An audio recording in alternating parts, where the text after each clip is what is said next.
Welcome back to Seeker Strength, and for the next couple of weeks we're going to be going through the variations of the squat and the snatch and the clean and jerk and other strength movements and why these might benefit your training, why you might be misusing them, and when you probably should be using them. Some of these sessions will be in the gym. We'll be showing you how we like to perform these particular variations. So first up, we've got the use of the pause squat. So I think the pause squat is definitely one of the more asked about variations of any kind of strength training movement we get here. Definitely people have seen very, very successful lifters use the pause squat in the past. I know when Clarence went pause squatting for a long time, that we seem to still be kind of hearing the echoes of that, and the very common things we get asked about is the pause squat actually going to make me stronger? So we'll hear a lot of people taking all squatting out of their routine and just pause squatting for maybe 2 or 3 months, 8 or 12 weeks, and just pause squatting because they think the pause squat's going to make them stronger than using the normal squat. We're going to talk about why that probably isn't the case. Also, we hear about the pause squat won't make me sore. So in a lot of cases, people will have knee pain, back pain, hip pain. They might have soreness or hotness around their tendons. And they say, okay, that pain is associated with the squat. So now if I pause squat, I'm not going to have the same associated or referred pain because I'm using pause squats. The last thing we tend to see people thinking is that the pause squat is going to make me have a more solid and a more stable bottom position. So the training of stability through using pauses, we're going to talk about why that probably isn't true. At the end of the video today, we're then going to go through why you might want to use the pause squat. What are the use cases where the pause squat's a very useful and effective tool? So if you look at the first most common reason why people use squats or pause squats in their training block, where they might replace them or heavily favor the pause squats, and that is to get a stronger 1RM in the regular squat. So this is probably something that we see with people who are in a bit of a tough spot with their squat currently. If they're in a place where they've been kind of at that forever PB where they can't push beyond it and they're kind of looking for different ways of pushing their squat, or it's not progressing as fast as they like, this is generally where you see people kind of try and bring this in, and they'll ask, can they do a block of 10 weeks of pause squats? Or they might try it in the hopes that their 1RM regular squat, non-pause squat, will be increased. There's two kind of main reasons why this won't really work for your regular squat if you're in any way well trained. So if you're outside that first 6 months to a year, you're probably not going to see a huge change for the vast majority of people. The first reason is just the absolute load used on pause squats relative to your regular squat, if you're in these kind of normal ratios, isn't going to be that productive. So if you're someone who is squatting 200 kilos and your best pause squat is maybe, if you've never ever done pause squats, might be something like 150. And you do a training block of pause squats, you end up maybe in somewhere 160, 165, possibly 170 if you have a very successful training block. But what you'll actually see there is that if you immediately retest your 1RM regular squat, it'll probably be a little bit lower temporarily, but in reality you're not going to see an increase in the 1RM of your regular squat. And this is due to the percentages and sets and reps that you're using at this absolute load related to your regular squat are much lower, and we know that we need to be hitting progressively heavier weights closer to our 1RM to make meaningful changes in that force production. So with the pause squat cycle, generally just the weights you're using across the cycle will be too light to make a meaningful difference, especially if you remove all regular squats. So if you exclusively do pause squats for that training block, you'll essentially just be limiting yourself to lighter weights for a longer period of time and not really get any benefit to that 1RM unpause squat. The second reason, it's going to work. I'm doing the lesson. There's two reasons for stronger. So the second reason, then, when we're looking at the use of pause squats in relation to why it won't increase your 1RM squat, is kind of a sport-specific activity. So when we're doing regular squats, we're using this kind of stretch shortening cycle, which you may have heard about.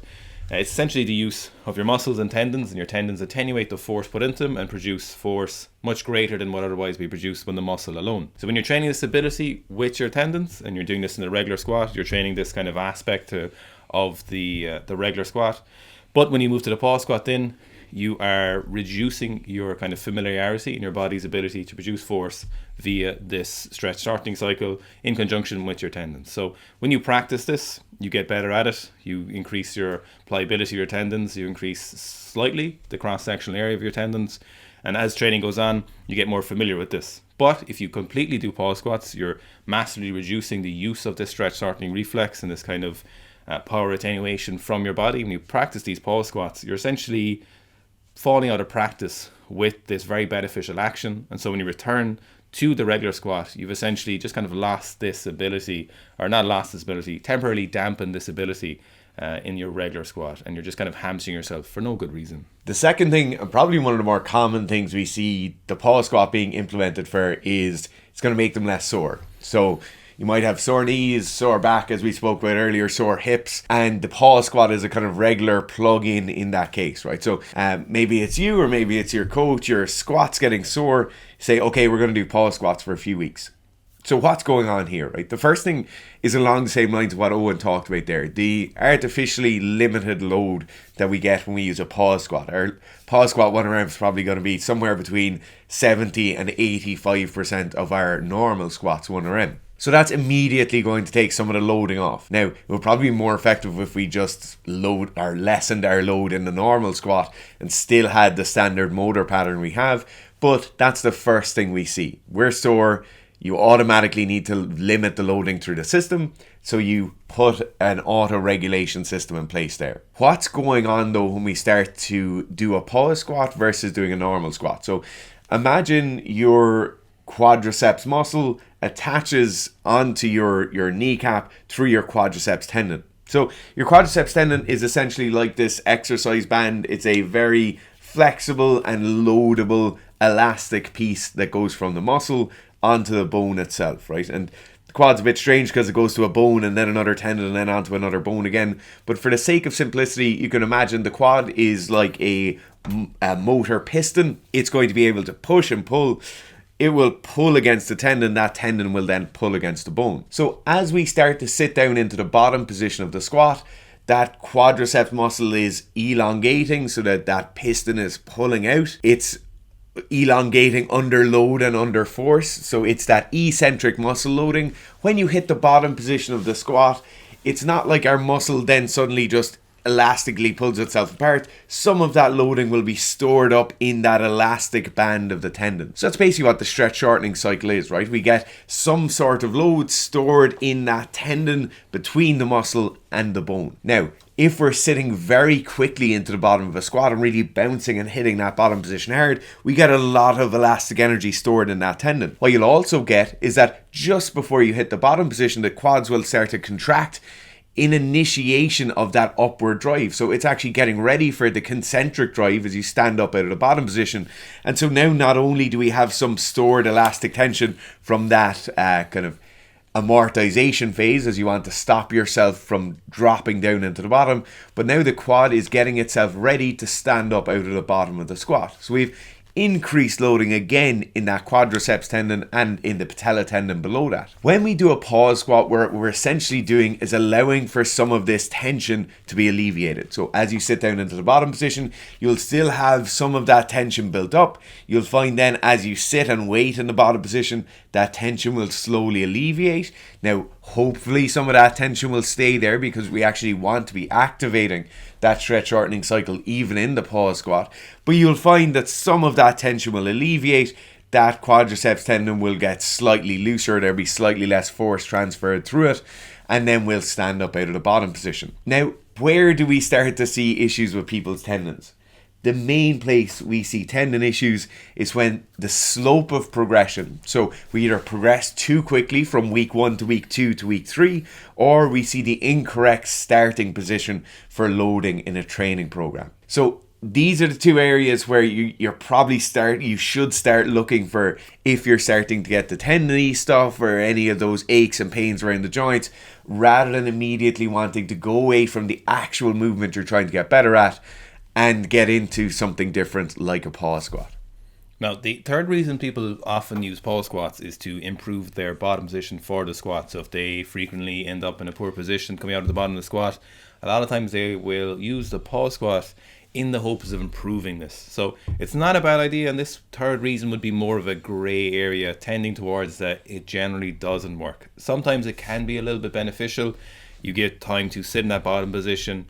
Generally what happens though is when people get into that bottom position, they'll relax a lot more than they would ever in the bottom position of a normal squat, and they change those positions and they're not really replicating the tension that they would have in the bottom position of their regular squat. So when they're doing the pause squat, they'll sit into the bottom If someone's very, very flexible, they'll literally relax as much as possible. They might release their breath. They might do some breathing squats at the bottom where they'll take 3 or 4 breaths and then change direction again.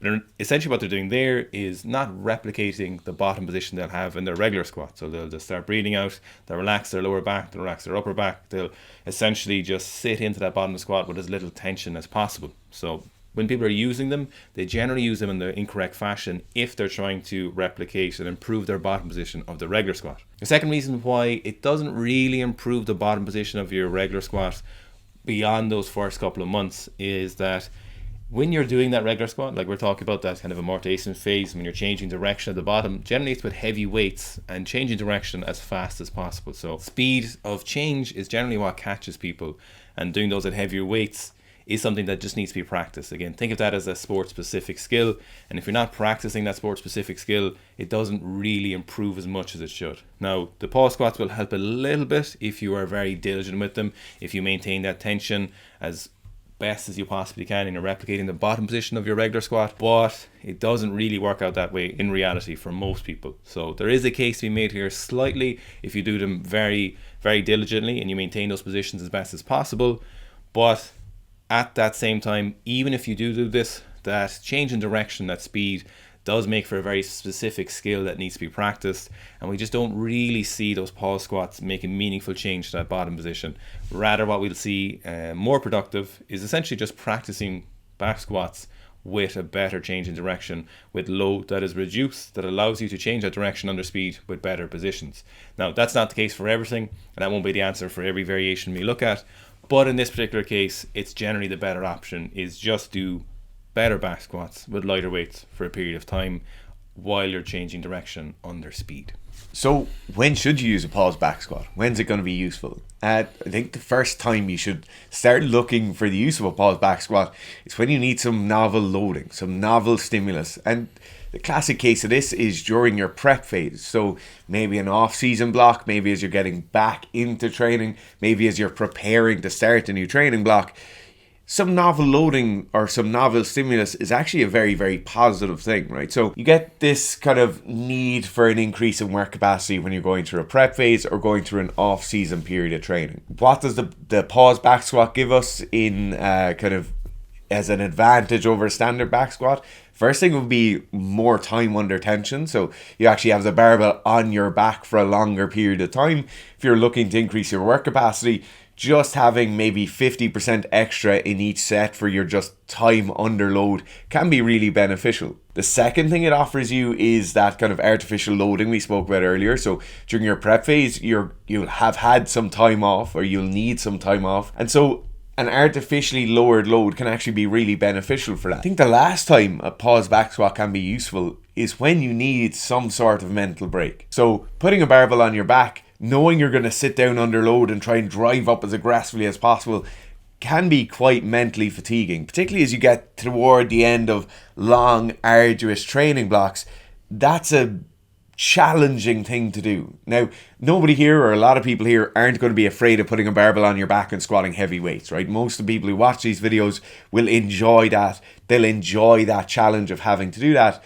But it's important to note that if you're doing that for weeks and months on end, that kind of mental turmoil of having to do that multiple times per week and really aggressively stand up out of that bottom position can be alleviated somewhat by doing a bit of a prep phase or doing a bit of an off season when you're just using the pause squat, exploring some of those different positions that Gurf talked about, and just giving yourself a small bit of a break from that kind of super aggressive bottom position. The last place you'll find pause squats that we use them very frequently is generally in the case of rehab. So this kind of is in the very specific scenario where you do want to slow down the lift, you do want to reduce the absolute load.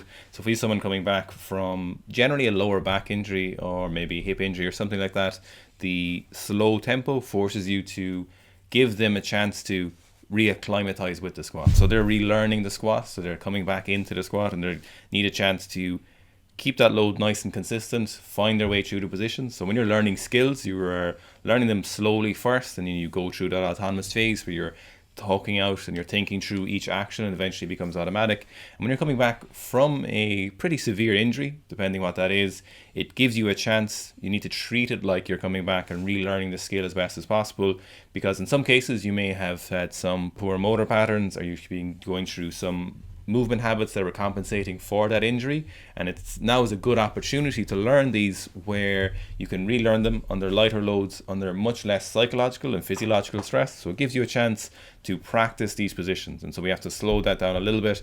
And these pause squats are tempo plus pause squats, so a very, very slow tempo plus a pause, gives the athlete a chance to relearn these positions while moving quite slowly. Because if you give someone regular squats again, the initial habit for most athletes is they want to get back to these old weights as much as possible, and they want to move through them as quickly as possible, and then we might and very likely will end up in those old habits again. So if we give ourselves just a little bit of a chance during this rehab phase, this is where those pause squats fit in quite nicely for a couple of weeks. It really gives you a chance to relearn those positions. You're not doing it to cover up pain, or you're not doing it to really improve your regular squat just yet. It's more of a redevelopment of that skill, and we're slowing that down by kind of forcing it to be slower. If you'd like some direction with your squat, if you're wondering what you should do with your squat, if you'd like just more information to do with the squat, we do have a back squat masterclass available online. It's available at the link below, and you can go and check it out. If you'd like some programming for your squat, 8 weeks of intensive squat training and then 8 weeks of a maintenance phase afterwards, go and check out the other link below, which will bring you to the Seek a Strength Road to Anywhere back squat program. Now, this program can be run with your standard back squat, but also with your front squat or a safety bar squat. Any of those 3 variations are doable, although the front squat variation tends to be very, very difficult when you do it. And stand by in the coming months for the release of Seek a Strength's comprehensive guide to the back squat physical book that we are writing, and we're currently making our way through it as best as possible, so keep an eye out for that.